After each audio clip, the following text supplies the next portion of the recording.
So, I want to share with you quickly what we did in PLCs the other day. So, I want you to notice how we took examples, several examples of student work and started naming things we noticed the students were doing. How did we do that, you might wonder? Well, here's what we did. We looked at the comprehensive standards guides and we pulled out the learning progression. So the learning progression has the implicit learning, so things that we need to teach that the standard doesn't tell us that we need to teach, and then the things that we teach that the standard tells us we need to teach as well. So it has implicit and explicit.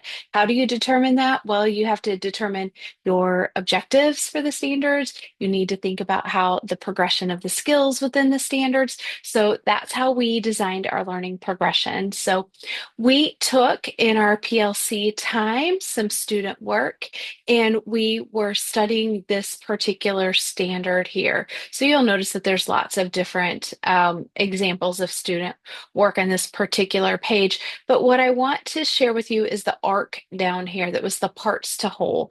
So this is a standard that will be more explicit in fourth grade, but it does begin in third grade. So where students start to notice how different parts of a text contribute to the entire text. Okay.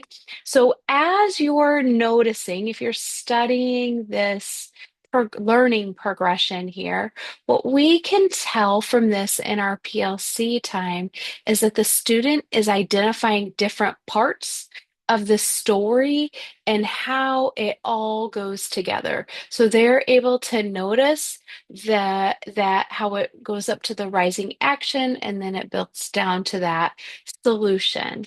So do you notice that the student, when I look over here, like the student must have read closely, they identified parts of a text, they identified chapter scene stanzas that work together. So they were identifying different parts of that text. They didn't necessarily tell us what those parts were, but they showed us, the rising action, the buildup, and then the solution.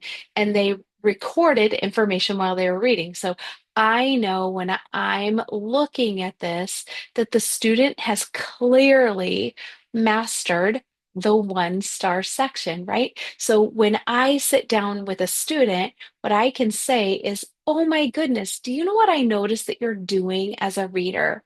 I noticed that you're identifying information about how parts of the text um, build upon each other, how they go together from the beginning into the until the end. And I can see that right here in your reader's notebook.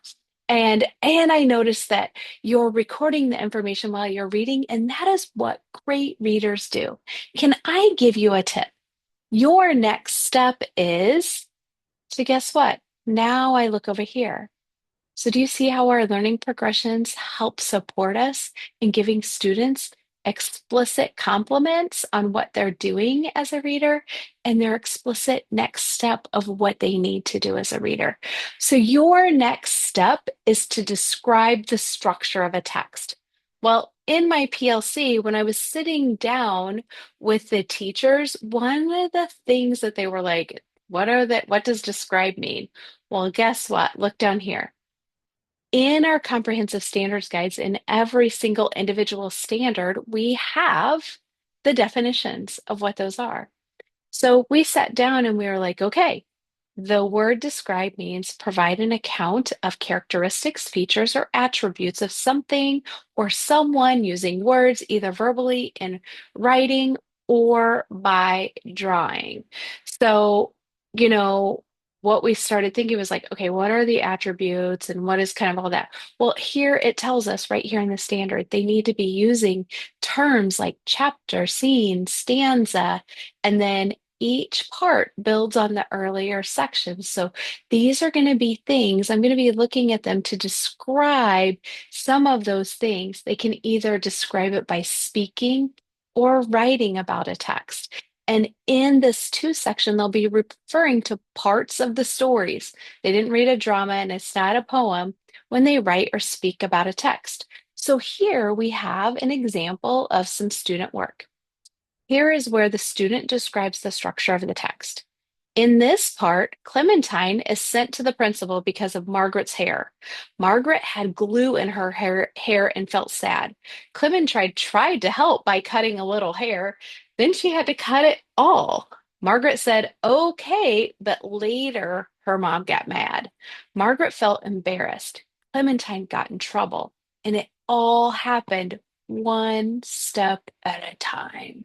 So this was something that a student had told us when they were explaining to us the parts as they were going through their arc. They were explaining, kind of what was happening.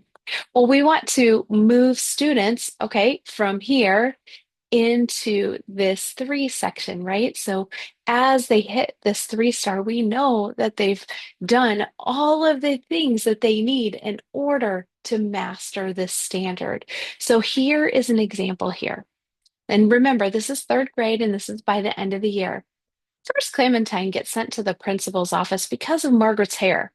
Then we learn what happened. Margaret got glue in her hair in art class. She looked really sad and almost cried. Clementine wanted to help her, so she followed her to the bathroom. Next, Clementine tried to fix it. She cut a little bit of Margaret's hair, but the glue was really stuck, so she had to cut it all off.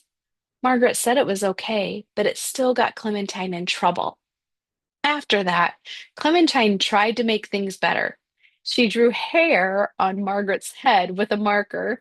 Then she cut off her own hair. Then Margaret drew on Clementine's head too. That made things even more silly.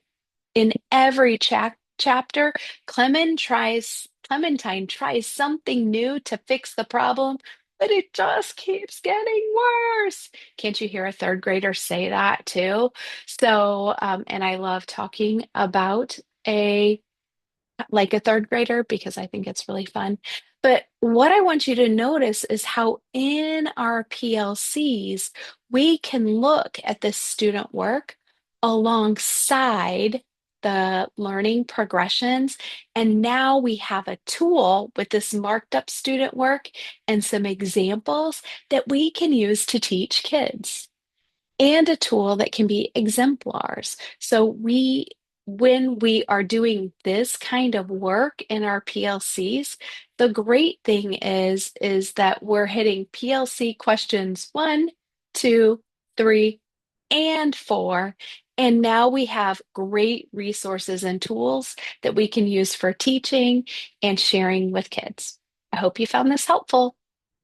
Have a great day.